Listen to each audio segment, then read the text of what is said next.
നമസ്കാരം.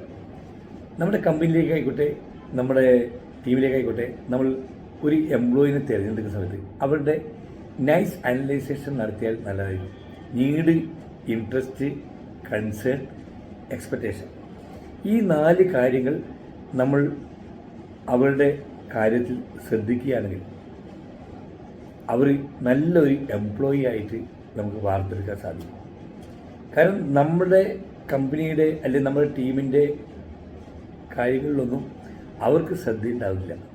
അവർക്ക് ശ്രദ്ധയുള്ള കാര്യങ്ങൾ മനസ്സിലാക്കി അവരെ കൂടി നമ്മുടെ ടീമിൻ്റെ അല്ലെങ്കിൽ കമ്പനിയുടെ ഭാഗമാക്കി മാറ്റാൻ സാധിച്ചാൽ, ഇത്തരം കാര്യങ്ങൾ ശ്രദ്ധിച്ചാൽ നമുക്ക് നല്ലൊരു ടീം ഉണ്ടാക്കിയെടുക്കാൻ പറ്റും, അല്ലെങ്കിൽ നല്ലൊരു കമ്പനി ബിൽഡ് ചെയ്യാൻ പറ്റും. ഫസ്റ്റ് ആ വന്ന വ്യക്തിയുടെ നീഡ് എന്താണെന്ന് നമുക്ക് മനസ്സിലാക്കണം. അവരുടെ ആവശ്യങ്ങൾ, അവരുടെ ജീവിതത്തിൽ അവർ വെക്കുന്ന കാര്യങ്ങൾ, ഇത് അവരുടെ നീഡിന് തുല്യമായിട്ടുള്ള ആ കാര്യങ്ങൾ അവർക്ക് നമ്മുടെ കൂടെ നിന്നാൽ സാധിക്കാൻ പറ്റുമോ? അവർക്ക് ആ സാധിക്കുന്നുള്ള ഒരു കാര്യം അവരുടെ മനസ്സിലേക്ക് ഇട്ട് കൊടുക്കാൻ സാധിച്ചാൽ നമ്മൾക്ക് അവരെ നമ്മുടെ കൂടെ എന്നും എക്കാലത്തും നമ്മുടെ കൂടെ നിർത്താൻ സാധിക്കും. അത് ശ്രദ്ധിച്ച് അത്തരത്തിലുള്ള ആൾക്കാരെ നിലനിർത്തുന്നതിന് വേണ്ടിയില്ല, അവരുടെ നീഡ് സാറ്റിസ്ഫാക്ഷൻ നടത്തുന്ന രീതിയിൽ ആ കാര്യങ്ങൾ നമ്മൾ ചെയ്യാൻ സാധിക്കും. അപ്പോൾ അവരുടെ നീഡ് നമ്മൾ എന്നും മുൻഗണന കൊടുക്കുന്നവരായി മാറണം നമ്മുടെ കമ്പനിയിൽ അല്ലെങ്കിൽ നമ്മുടെ ടീമിൽ. അതുപോലെ തന്നെ നെക്സ്റ്റ്, ഇൻട്രസ്റ്റ്. അവർക്ക് ഈ കമ്പനിയിൽ വന്നിട്ട് എന്താണ് അവരുടെ ഇൻട്രസ്റ്റ്? പല രീതിയിലും വരുന്ന ജോലിക്കാർക്ക് അവരുടെ ഒരുപാട് ഇൻട്രസ്റ്റ് ഉണ്ടാവും.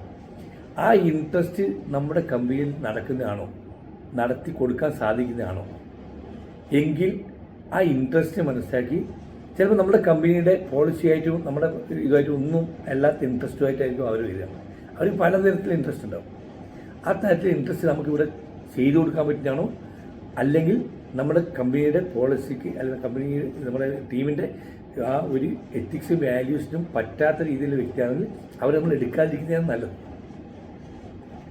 ഒരാളിവിടെ വന്നിട്ട് പങ്കെടുത്ത നമ്മൾ ടീമിനെ മൊത്തം നശിപ്പിക്കാൻ സാധ്യതയുണ്ട്. അപ്പോൾ ഈ രീതിയിലൊക്കെ നോക്കിയിട്ട് അവരുടെ ഇൻട്രസ്റ്റും നമ്മുടെ ഇൻട്രസ്റ്റും നമ്മുടെ എത്തിക്സും വാല്യൂസും കറക്റ്റായി പോകുന്നുണ്ടോ ഇല്ലയോ നോക്കിയിട്ട് വേണം അവരെ നമ്മളെ സ്ഥാപനത്തിൽ അല്ലെങ്കിൽ ടീമിൽ നിലനിർത്താൻ. ഇല്ലെങ്കിൽ അവരോട് നല്ല രീതിയിൽ പറഞ്ഞിട്ട് അവരെ നമ്മുടെ എത്തിക്സ് വാല്യൂസ് പറ്റാത്തവരാണെന്ന് മാത്രം ബോധ്യപ്പെടുത്തി അവരെ പറഞ്ഞയക്കാം. കാരണം ഏതൊരു എംപ്ലോയി വരുന്നതും, ഏതൊരു മാർക്കറ്റിംഗ് സ്റ്റാഫ് വരുന്നതും, അഡ്മിനിസ്ട്രേഷൻ സ്റ്റാഫ് വരുന്നതും അവർക്ക് അവരുടേതായിട്ടുള്ള കാഴ്ചപ്പാടും അവർക്ക് അവരുടേതായിട്ടുള്ള ഇൻട്രസ്റ്റും കാര്യങ്ങളൊക്കെ ഉണ്ടാവും. അതിവിടെ നടക്കണമെന്നില്ലെങ്കിൽ നടക്കില്ല എന്ന് പറഞ്ഞ് മാറ്റാം. ഇല്ലെങ്കിൽ അവരുടെ ഇൻട്രസ്റ്റും നമ്മുടെ ഇൻട്രസ്റ്റും ഒരുപോലെ ബോധ്യപ്പെടുന്നതും നമുക്ക് ചെയ്യാൻ പറ്റുന്നതാകുന്ന കാര്യങ്ങളാണെങ്കിൽ നമുക്ക് അത് ചെയ്യാം. പിന്നെ അവരുടെ കൺസേൺ, അവരെന്താണ് ഇതിൽ പ്രതീക്ഷിക്കുന്നത്, അല്ലെങ്കിൽ അവർ നമ്മളെ ഈ കമ്പനിയിൽ നിന്ന് എന്തൊക്കെ പ്രതീക്ഷ വെക്കുന്നുണ്ട്, അല്ലെങ്കിൽ അവർക്ക് എന്താണ് അവർ കൺസേൺ, ഈ ഇവിടെ നിന്നിട്ട് അവർക്ക് എന്തൊക്കെ നേടാൻ സാധിക്കും, ഇല്ലെങ്കിൽ അവരുടെ ഭാവിയിലേക്ക് വരുന്ന കാര്യങ്ങൾ, അത് അവർക്ക് എന്താണ് വേണ്ടതെന്ന് മനസ്സിലാക്കി അത് നമ്മൾക്ക് പ്രൊവൈഡ് ചെയ്യാൻ പറ്റിയാൽ നമ്മുടെ സ്ഥാപനത്തിൽ അവർ എന്നും നൽകും.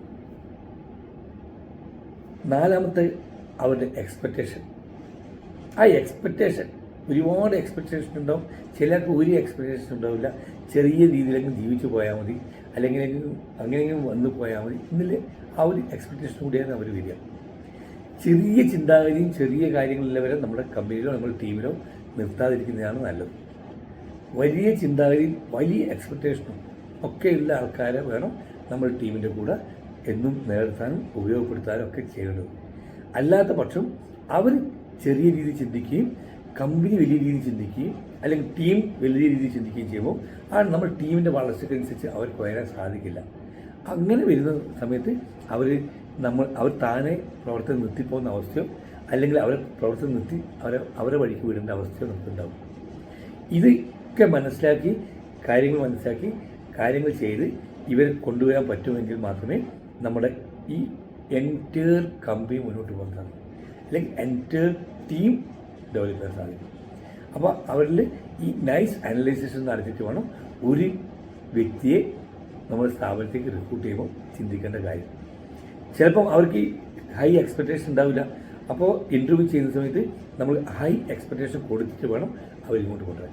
അയ്യോ എനിക്ക് ഈ കമ്പനിയിൽ വരാൻ പറ്റില്ല, എനിക്ക് ഇത്രയൊന്നും എക്സ്പെക്ടേഷൻ, എനിക്ക് അങ്ങനെ ജീവിച്ചു പോയാൽ മതി എന്ന് ചിന്തിക്കുന്ന ഒരു വ്യക്തിയാണെങ്കിൽ അവർക്ക് ജീവിക്കാൻ പറ്റുന്ന മേഖലയിലേക്ക് വിടണം. നമ്മൾ ഇവിടത്തേക്ക് വലിച്ചഴിച്ച് കൊണ്ടുവരുന്നത്. കാരണം അവർക്ക് താങ്ങാൻ പറ്റുന്ന തുമ്പിയെ കൊണ്ട് കല്ലെടുപ്പിക്കുന്ന പോലത്തെ അവസ്ഥയാണ് ഉണ്ടാവുക. അതുകൊണ്ട് ഒരിക്കലും ആ രീതിയിലേക്ക് അവരെ നമ്മൾ വലിച്ചഴിച്ച് കൊണ്ടുവരേണ്ട ആവശ്യമില്ല, അവയിലേക്ക് വിടുക. അപ്പോൾ ഈ നൈസ് അനലൈസ് നടത്തിയിട്ട് വേണം ഒരു എംപ്ലോയിയെ നമ്മൾ റിക്രൂട്ട് ചെയ്യാൻ.